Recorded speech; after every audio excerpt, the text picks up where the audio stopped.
दोस्तों, हमारे channel Utkarsh R Hindi and Sanskrit में आपका हार्दिक स्वागत है। और आप लोगों से यही हमारा ये विनती है, यही हमारी प्रार्थना है कि हमारे वीडियो को आप देखिए। आपको कुछ न कुछ अवश्य आपके काम आने वाली चीज़ होगी। और आज हम आपको श्लेष अलंकार के बारे में बताएंगे। तो श्लेष का अर्थ होता है एक से एक चिपका हुआ। और यहाँ पर दो बातें हैं, तो श्लेष अलंकार किसको कहते हैं और फिर श्लेष अलंकार को कैसे जाने। तो अगर किसको कहने की बात है, तो जहाँ पर एक शब्द एक से अधिक बार आ जाता है और जितनी बार आता है उतनी बार उसके अलग अलग अर्थ निकल जाते हैं, वहां पर श्लेष अलंकार दिखाई देता है। कैसे जानेंगे? इसको जानने के लिए आपको उस शब्द के बारे में पता होना चाहिए कि उस शब्द के कितने अर्थ हो सकते हैं। जब किसी काव्य में एक ही शब्द एक बार प्रयोग होकर अनेक अर्थ निकलते हैं, वहां पर श्लेष अलंकार होता है। अथवा एक ही शब्द के कई अर्थ निकलने पर श्लेष अलंकार होता है। अब यहाँ पर एक उदाहरण दिया है छोटा सा। सुवर्ण को खोजत फिरत कभी व्यभिचारी चोर। अब यहाँ पर सुवर्ण के जो मतलब हैं, जो अर्थ हैं, वो तीन हैं। सुवर्ण, एक तो स्वर्ण को सुवर्ण कहते हैं। सुंदरी,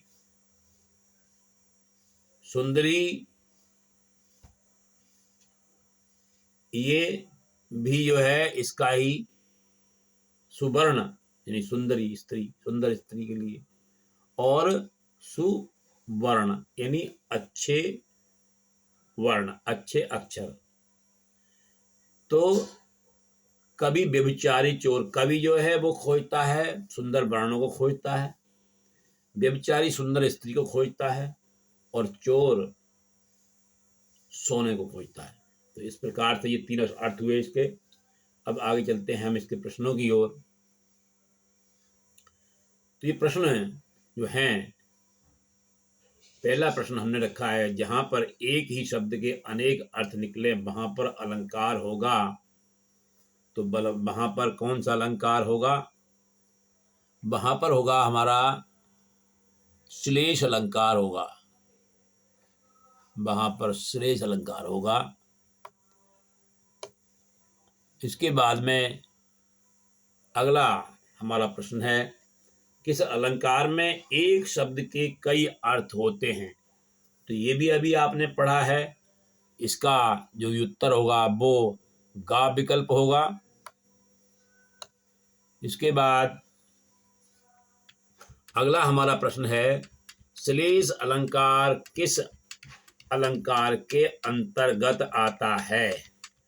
तो आप जो है शब्दालंकार के बारे में पढ़ चुके हैं कि शब्दालंकार ऐसा अलंकार है जिसमें कि वर्णों और शब्दों से चमत्कार उत्पन्न किया जाता है। इसलिए ये अलंकार शब्दालंकार के अंतर्गत आता है। तो इसका जो सही उत्तर होगा शब्दालंकार होगा, यानी कि का विकल्प इसका उत्तर होगा। इसके बाद अगला प्रश्न है, सुवर्ण को खोजत फिरत कभी व्यभिचारी चोर। ये मैंने अभी अभी समझाया था आपको। तो इसका भी जो उत्तर है वो है श्लेष अलंकार। इसके बाद अगला प्रश्न है, पानी गए न उबरे मोती मानुष चूम। देखिए यहां पर जो पानी शब्द है, ये पानी शब्द पानी के जो मतलब हैं, इसके कई मतलब होते हैं। पानी कहते हैं जल के लिए। अब लिखा है आपको तो मोती मानुष चूर्ण, यानी पानी अगर ना हो तो ये 3 चीजें बेकार मानी जाती हैं। मोती, मोती पर पानी लगा हुआ होता है तभी सुंदर बनता है। वो कहते हैं नहीं सोने का पानी, चांदी का पानी। तो अगर मोती का पानी तर जाए तो फिर मोती बेकार हो जाता है। मानुष, अब मानुष, अब पानी वाली बात ये होती है कि ये क्या होता है, ये थी प्रतिष्ठा, इज्जत। अगर मनुष्य की इज्जत ना हो, इज्जत ना रहे, तो या पीने के लिए मनुष्य को पानी ना मिले, तब भी मनुष्य बेकार हो जाता है। चून, चूना, चूना भी बिना पानी के काम नहीं करता। तो इस तरह से इसके जो है 3 प्रकार से इसका प्रयोग हुआ है। तो यहाँ पर भी हमारा जो है वो यमक श्लेष अलंकार ही होगा। चौथा विकल्प इसका। इसके बाद में अगला प्रश्न हमारा होगा, जो रहीम गति दीपक की कुल कपूत की सोए, बारे उजियारे करे बड़े अंधेरों हुए। अब यहाँ पर देखिए रहीम जी कहते हैं कि जिस प्रकार से दीपक होता है उसी प्रकार कुल में कपूत होता है। कैसे? बारे उजियारे करे, अगर दीपक को जलाते हैं तो वो उजाला करता है और बुझ जाता है तो अंधेरा हो जाता है। उसी प्रकार से एक कुपुत्र जब मतलब बचपन में होता है, बारे का मतलब बचपन से भी है, तब वो क्या करता है, उजाला करता है, उससे जो खुशियां आती हैं, खुशियां दिखाई देती हैं। और बड़े अंधेरे हो, यहाँ पर बड़े का मतलब ये है कि बड़ा हो जाने पर, जब वो बड़ा हो जाता है तो वो दुखदाई होता है, तो उसको भी अंधेरे के रूप में लिया गया। तो यहाँ पर जो है बारे और बड़े दोनों जो शब्द हैं, इनके दो दो अर्थ हैं। तो इसका भी जो अलंकार है वो श्लेष अलंकार है। इसका भी गा विकल्प। अगला प्रश्न है, गुनते लेत रहीम जन सलिल कूपते काढ़। तो गुण, गुण के यहाँ पर 2 अर्थ होते हैं। गुण रस्सी के लिए कहते हैं और गुण, गुणों को भी गुण कहते हैं। तो गुनते लेत रहीम जन सलिल कूपते काढ़, रस्सी के द्वारा, सलिल कहते हैं जल के लिए, रस्सी के द्वारा कुएं से जल निकाल लिया जाता है। उसी प्रकार से गुण के द्वारा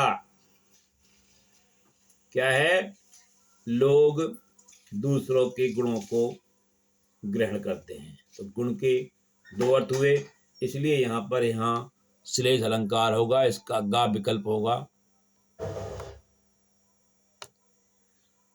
हमारा जो अगला प्रश्न है वो है, चिर जीवो जोरी जुरे क्यों न स्नेह गंभीर, को घटिए वृषभानुजा वे हलधर के वीर। तो यहाँ पर वृषभानुजा, इसके 2 अर्थ हैं और हलधर के भी 2 अर्थ हैं। वृषभानुजा, वृषभानुजा राधा का नाम भी है।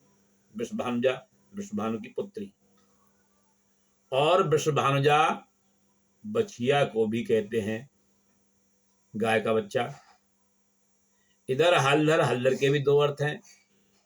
हलधर एक तो कृष्ण के भाई बलराम हलधर, उन्हें भी हलधर बोला गया है, और एक हलधर का मतलब होता है किसान। तो इस प्रकार से इन दोनों शब्दों के 2 अर्थ हुए, और यहाँ पर जो है इसका उत्तर भी होगा, वो होगा श्लेष अलंकार।